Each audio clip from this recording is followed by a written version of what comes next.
órtese ela foi desenvolvida especificamente para aqueles pacientes que tiveram a perda do controle total ou parcial da musculatura extensora do joelho e que tiveram que adotar um movimento compensatório para estabilizar a articulação.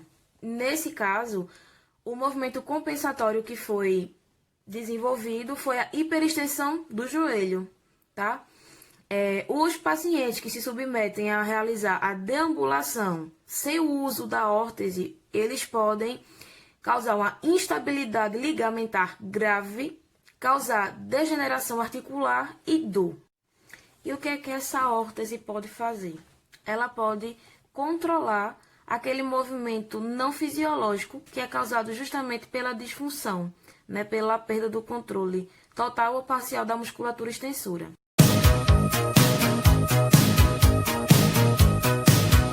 Essa órtese ela é específica da articulação do joelho. Seu mecanismo de ativação funciona de forma computadorizada. Lá na palmilha que tem nessa órtese, vai existir sensores pressóricos que vão receber o estímulo e dali elas vão informar o momento certo de bloqueio e desbloqueio da articulação. Ela é alimentada por uma bateria de Lilon, que é recarregável, né? Tem que estar atento, mas o usuário, ele recebe as informações, a prótese emite sinais sonoros e através de LED, informando ali que precisa de uma recarga. Mas em caso de descarrego total dessa bateria, a órtese ela vai bloquear a articulação por questão de segurança do usuário, para não haver nenhuma complicação e riscos de queda ou fratura. Essa órtese deve ser utilizada para avaliação e treinamento da marcha em pacientes que apresentam sequelas neuromotoras unilaterais e que necessitam do controle da articulação do joelho durante a reabilitação. E essa órtese ela é manuseada inicialmente pelo terapeuta, mas também podendo ser, em um segundo momento, utilizada pelo paciente de forma independente dentro do centro de reabilitação.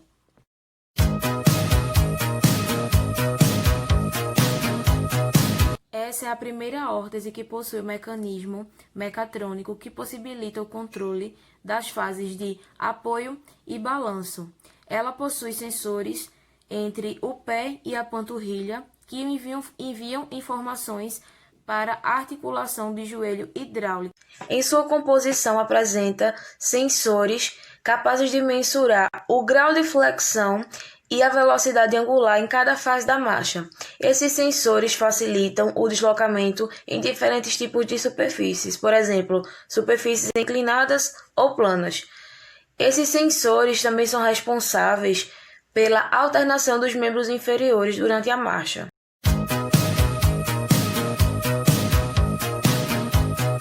Esse tipo de órtese é indicado para pacientes que não possuem o controle da articulação do quadril, do joelho e do tornozelo, e que também não conseguiram obter bons resultados durante o ortostatismo e a marcha com órtese sem a utilização do cinto pélvico. Essa órtese possui em sua estrutura dispositivos adaptativos, como a banda pélvica, que fica fixa na articulação do quadril, e também alguns cortes, alguns modelos que vão ali se encaixar com as estruturas anatômicas para poder garantir a estabilidade das estruturas envolvidas, evitando limitações e movimentos indesejáveis.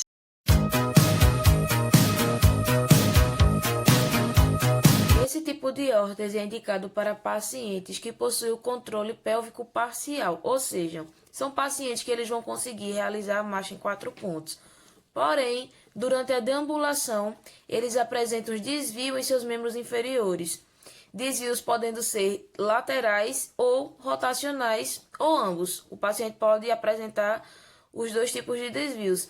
E esses desvios vai causar ao paciente insegurança e dificuldade de realizar a passada, consequentemente também aumentando aí o gasto energético.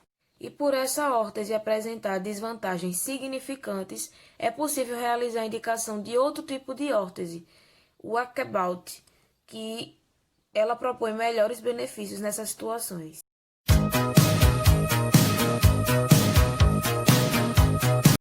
Esse tipo de órtese é indicado para pacientes que não possuem o controle da articulação pélvica e que não conseguiram obter bons resultados com a utilização da órtese sem cinto ou com cinto livre. E atualmente é possível encontrar órteses com travas que possibilitam a abdução do quadril, o que vai facilitar para os pacientes realizar a transferência durante a deambulação.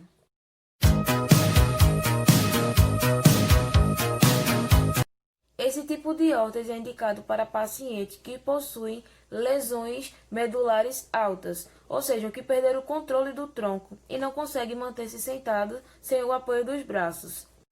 Porém, devido ao componente torácico que essa órtese apresenta, os usuários reclamam do sobrepeso que é gerado, da carga que é gerada.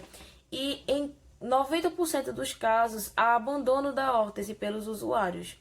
E em caso de lesões medulares altas, a órtese mais indicada é a órtese de reciprocação.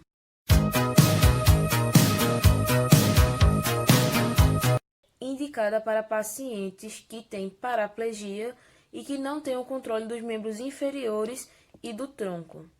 Ela foi planejada para que o usuário pudesse realizar marcha em 4 pontos com o menor gasto energético possível. Elas têm sido prescritas principalmente para substituir as órteses convencionais que utilizam cinto pélvico e pélvico torácico.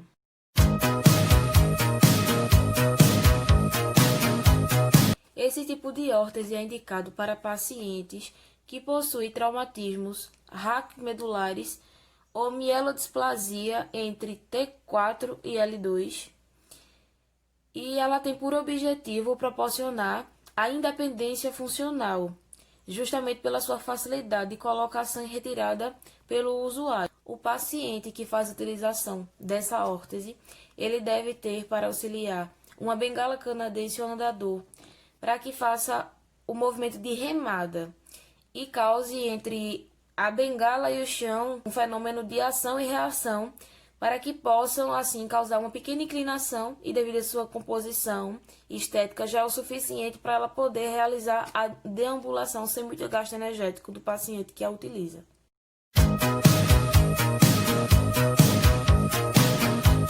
Indicada para pacientes que têm paraplegia e que não têm o controle dos membros inferiores e do tronco.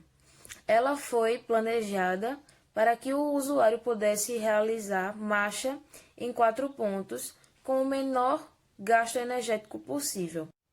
Elas têm sido prescritas principalmente para substituir as órteses convencionais que utilizam cinto pélvico e pélvico torácico.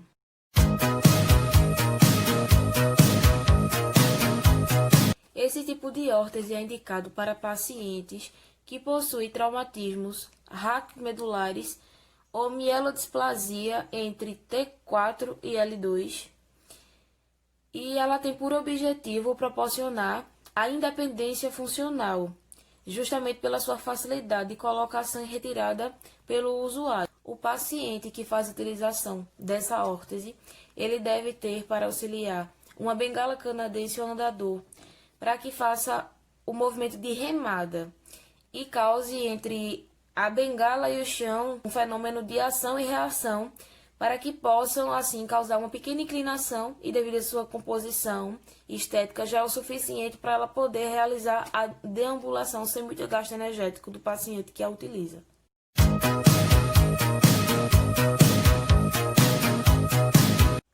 No livro demonstrou que nesse mesmo tipo de órtese fizeram adaptações para que um mal formado congênito que não tinha parte de um membro superior e a ausência dos 2 membros inferiores pudesse ter uma marcha de forma funcional, como está aparecendo aqui na frente agora. E isso foi muito interessante para ele, né, que antes impossibilitado e se viu aí tendo uma marcha funcional, que deu certo, e relata também que o autoestima do paciente foi lá em cima.